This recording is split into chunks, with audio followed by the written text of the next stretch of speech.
Today, we'll see how soil retains charged particles using two colored solutions, eosin and methylene blue. You'll need 4 test tubes with a rack, around 100 grams of soil, 4 funnels, cotton wool, and 100 milliliters each of 2% eosin and diluted methylene blue solutions.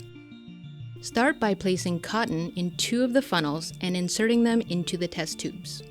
Label one Control and the other Soil. Then add 50 grams of soil to the funnel marked Soil.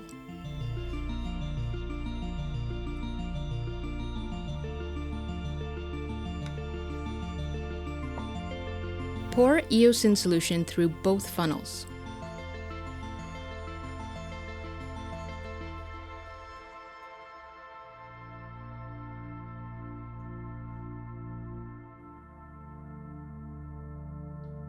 Repeat the experiment using fresh funnels and methylene blue solution.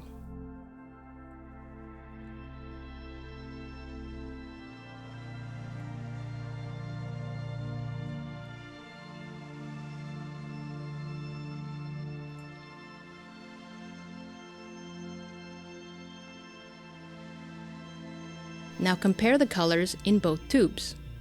Any difference shows that the funnel has retained some of the dye. Note that the eosin solution is negatively charged, while the methylene blue solution is positively charged. Arrange the 4 test tubes side by side to compare results between the 2 dyes. We observe that the soil retains the methylene blue, leaving a pale solution.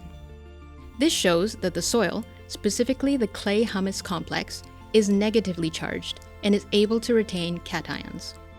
The negatively charged eosin solution does not retain them. This demonstrates the cation exchange capacity of soils. The negatively charged clay-humus complex is crucial for retaining cations that plants need to grow. Try experimenting with different soils to see how their retention capabilities compare.